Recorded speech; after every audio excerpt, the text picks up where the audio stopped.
અમદાવાદમાં હવા પ્રદૂષણથી હજુ મુક્તિ નહીં। આજે અમદાવાદમાં પણ એક્યુઆઈ લેવલ સરેરાશ 190 ને પાર પહોંચ્યો। કેટલાક વિસ્તારોમાં 200 થી વધુ એક્યુઆઈ નોંધાયો છે। સૌથી વધુ 222 એક્યુઆઈ સાથે થલતેજની હવા પ્રદૂષિત છે। શહેરોમાં વધતું પ્રદૂષણ સ્વાસ્થ્ય સામે ખતરો સમાન છે।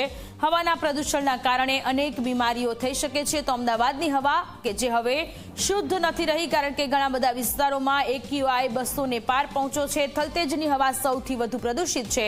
222 એક્યુઆઈ સાથે થલતેજના લોકો કે જે લોકોને પ્રદૂષિત હવાથી સામનો કરવો પડી રહ્યો છે। એક તરફ અમદાવાદમાં ફૂલ ગુલાબી ઠંડી પડી રહી છે, ત્યાં બીજી તરફ એ જ અમદાવાદીઓ પ્રદૂષિત હવા લેવા માટે મજબૂર બન્યા છે। એટલા માટે કારણ કે હાલમાં દિલ્હીની જેમ અમદાવાદમાં પણ પ્રદૂષિત હવા નોંધાઈ રહી છે। જે પ્રકારે મારી પાછળના દ્રશ્યો જોઈ શકાય છે, એ વિશાલા બ્રિજ ઉપરથી એ ન્યૂ વાસણા વિસ્તાર અને પાલડી વિસ્તાર, વાસણા બેરેજ, એ સાબરમતી નદી, એ રિવરફ્રન્ટ, તે અલગ અલગ વિસ્તારના કે જ્યાં એ ધુમ્મસભર્યું વાતાવરણ અને તેની વચ્ચે એ પ્રદૂષિત હવા કે જે લોકો અહીંયા પોતાના શ્વાસમાં લઈ રહ્યા છે, એ પ્રદૂષિત હવા શ્વાસમાં લેવાથી તેમને અસર એ સીધી થઈ શકે છે। એ પછી હૃદયની હોય, શ્વાસની હોય કે અન્ય હોય, કારણ કે જે પ્રકારે અમદાવાદમાં છેલ્લા 15 દિવસથી જે હવા નોંધાઈ રહી છે, જે એક્યુઆઈ, જે એર ક્વોલિટી ઇન્ડેક્સનો આંકડો નોંધાઈ રહ્યો છે, એ ચિંતાનો વિષય છે।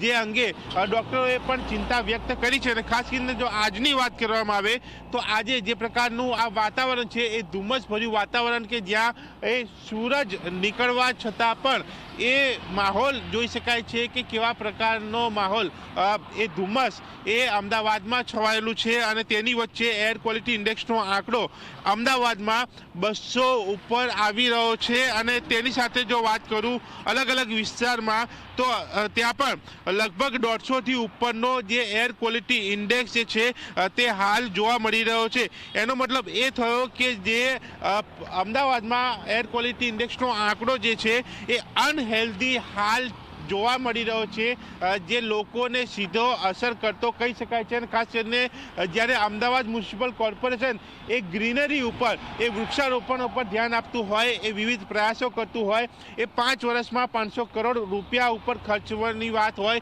તેમ છતાં પણ જ્યારે જો આ પ્રકારની પરિસ્થિતિ હોય ત્યારે અંદાજો લગાવી શકાય છે કે તંત્રના હાથમાં પણ એ પ્રદૂષિત હવા કંટ્રોલ કરવાનું રહ્યું નથી। અને માટે હાલ અમદાવાદમાં આ પ્રદૂષિત હવા જોવા મળી રહી છે। અને તેમાં પણ વિશાલા અને પિરાણા વિસ્તારમાં કે જ્યાં ડમ્પિંગ સાઇટો આવેલી છે, ત્યાં સૌથી વધારે આ આંકડો જે છે તે હાલ આવી રહ્યો છે। અને તેમાં પણ અહીંયા જે નવી નવી ઇમારતો મળી રહી છે, જ્યાં લોકો વસવાટ કરવાની સંખ્યા એ પણ વધી રહી છે, એ તમામ લોકોને તેની અસર છે। અને સાથે પૂરા અમદાવાદમાં જ્યારે 200 ઉપરનો એ આંકડો આવતો હોય એર ક્વોલિટી ઇન્ડેક્સનો, એ ગંભીર આંકડો કહેવાય છે।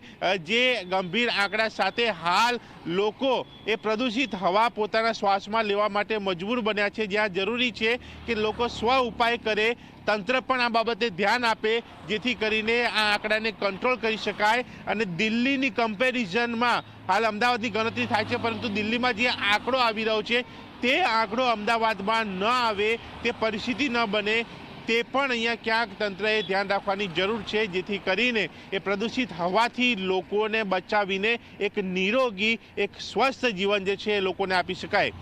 કેમેરામેન તુષાર શાહ સાથે દર્શન રાવલજી, મીડિયા, અમદાવાદ।